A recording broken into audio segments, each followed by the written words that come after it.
Bom dia, meus amigos, tudo bem?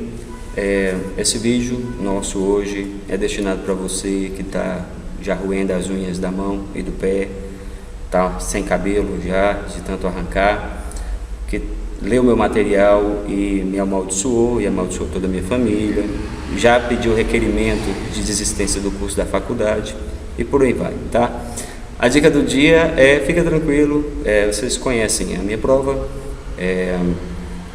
Acho que nos primeiros períodos no primeiro período, na verdade, tivemos ali um impacto, mas depois a turma conseguiu entender como funcionam as minhas provas e a gente tem obtido sucessos aí de maneira reiterada. Então hoje a minha intenção não é nem mais atingir a grande maioria da turma, é na verdade conseguir agregar alguns que ainda tenham qualquer tipo de dificuldade, já que as nossas últimas provas têm demonstrado realmente um sucesso inegável da maioria, tá? E hoje não vai ser diferente, a prova de hoje não vai ser diferente. Matéria que nós vimos em sala, quem esteve em sala teve a oportunidade de anotar tudo, mandei material para vocês. Então assim, esse vídeo hoje nós vamos trabalhar da seguinte maneira: um compilado apenas de questões que me foram enviadas, questões pontuais, que eu entendi que seria algumas das dificuldades que vocês estão enfrentando. E aí a gente vai resolvendo essas questões para efeito de prova. Eu estou tentando fazer o que? Tirar essa videodependência de vocês, mas foi meio que um chamamento ao processo, então eu não pude me declinar de fazer esse vídeo para vocês. Mas não tenho dúvida nenhuma de que poderiam fazer por conta própria aí, sem a minha intervenção, poderiam fazer a prova tranquilamente, tá? Muito bem. A primeira questão que me foi passada aí, só antes de eu adentrar nas questões mesmo, eu quero que vocês entendam o seguinte: a nossa matéria do segundo ciclo, qual seja direito empresarial privado, essa matéria foge um pouco da maneira como vocês recebem a matéria do curso até hoje, tá? Que é um pouco da receita do bolo, ou seja, eu lembro de ter dado início a uma aula dizendo, tem questões em direito que são fáceis, tem outras que são difíceis, como por exemplo, o conceito de família. Você trabalhar com os paradigmas da evolução do conceito de família é algo complexo no direito privado atualmente. Mas o fato de termos questões ainda abertas não significa que a prova vai ser difícil, tá? Eu diria até mais, diria que o fato de termos obrigatoriedade de lançar mão de questões fechadas tornem alguns temas que seriam complexos bem mais fáceis, porque eu tenho que tornar a questão objetiva. Então, o tema é um pouco complexo, mas não significa que a prova vai ser complexa, tá bom? Vamos trabalhar então aqui de maneira objetiva, resolvendo os principais pontos que talvez vocês tenham tido algum problema. O primeiro é sobre a desconsideração da personalidade jurídica. Então nós fizemos uma linha lá de memória, de relembrar o que é o empresário individual, as sociedades, a aquisição da personalidade jurídica através do registro.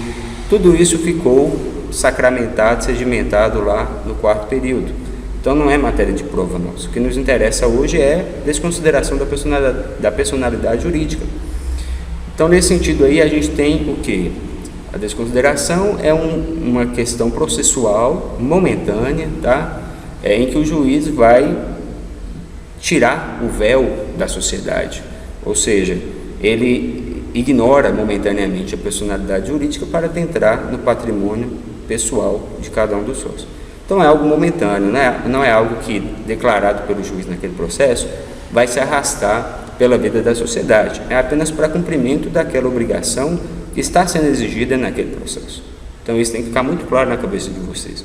A desconsideração é algo momentâneo, é algo processual, válido apenas para aquele processo, tá? Eu posso ter um outro processo paralelo, inclusive, em que a sociedade, não incorrendo nos problemas materiais que acarretariam a desconsideração da personalidade jurídica, ela vai seguir a vida dela respondendo apenas com a pessoa jurídica, respondendo a obrigação apenas com a pessoa jurídica, tá? Então é algo momentâneo. É o ponto 1, é importante de desconsideração. O segundo ponto importante, vocês deram uma olhada lá no artigo 133 a 137 do Código de Processo Civil, para vocês lembrarem como que o novo Código de Processo Civil traz a parte processual. Então, houve o que? Em relação ao Código 73, uma processualização do instituto da desconsideração da personalidade jurídica.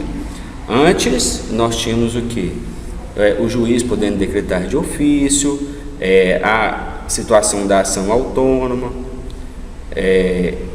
uma banalização do instituto. Hoje não, hoje a gente consagra o contraditório, aquela pessoa que é intimada para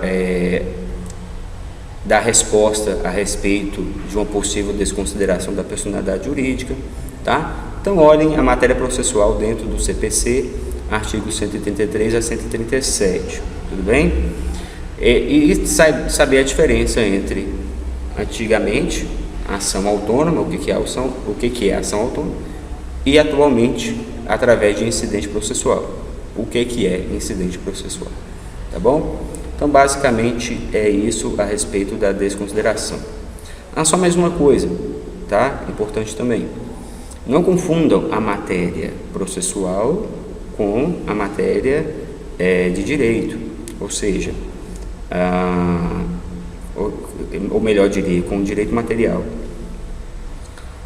Mesmo com a processualização, ou seja, a inclusão no Código de Processo Civil dos artigos 133 a 137, o direito material continua o mesmo, ou seja, o juiz ele vai desconsiderar a personalidade jurídica, se utilizando processualmente dos artigos 133 a 137 do CPC, mas o fundamento para desconsiderar a personalidade continua sendo o mesmo, ou seja, os artigos 50 do Código Civil, tá? Aquele abuso da personalidade jurídica que nós conversamos, e ainda o artigo 28 do Código de Defesa do Consumidor. Então, tanto antes, no CPC de 73, quando não tinha o direito processual lá, o juiz utilizava apenas o direito material.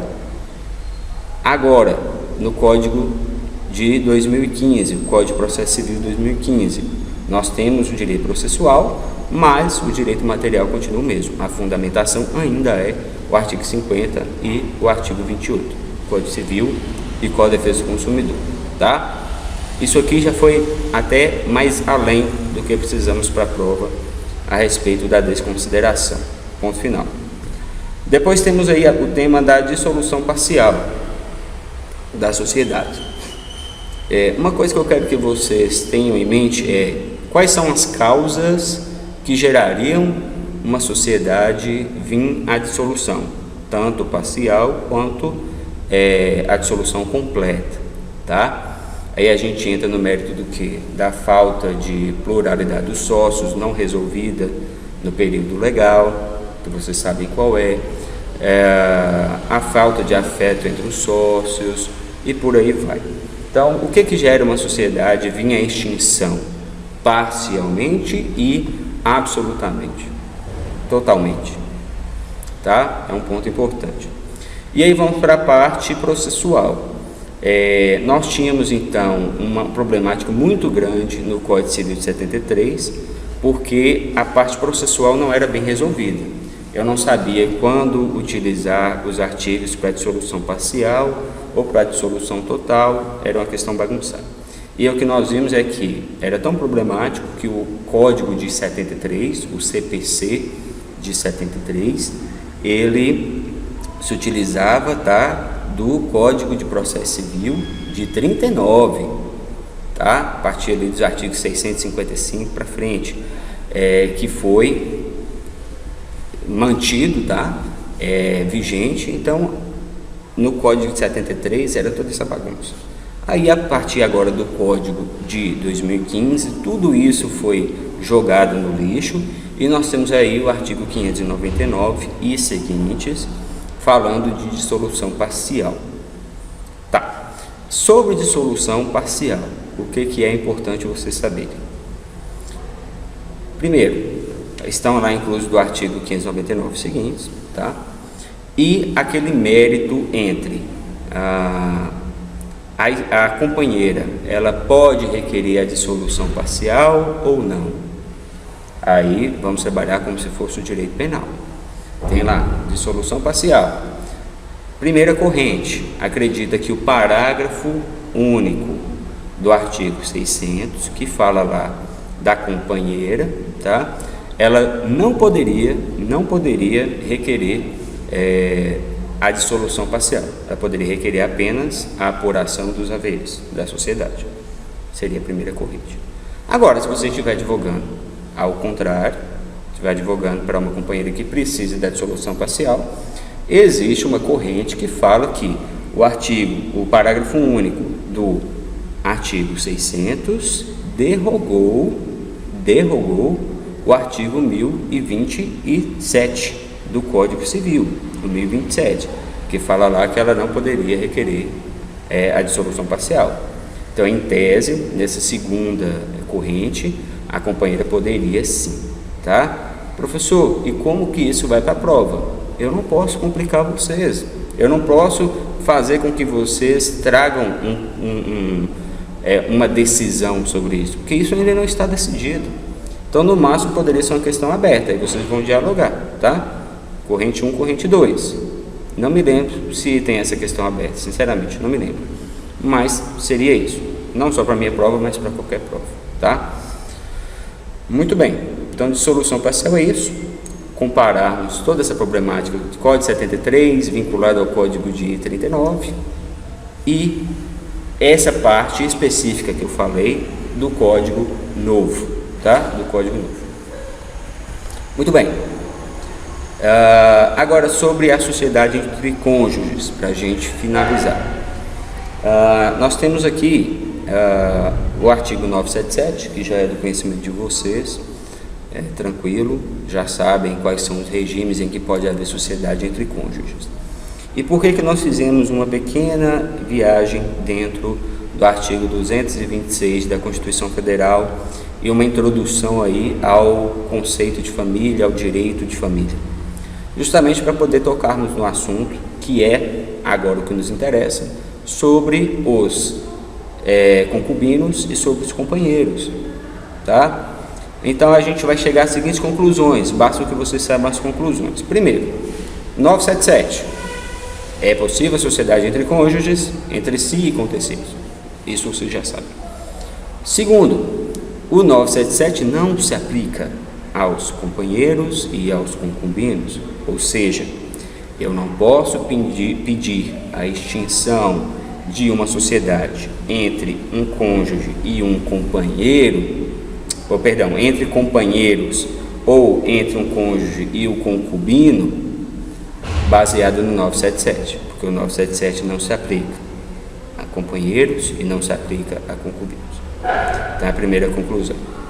Segunda conclusão, nem toda sociedade entre cônjuge e concubino é fraudulenta. Então, suponhamos que o marido descobre que a sua esposa constituiu sociedade com o seu concubino. Ele pode, já de imediato, requerer a extinção dessa sociedade baseada numa simulação negocial?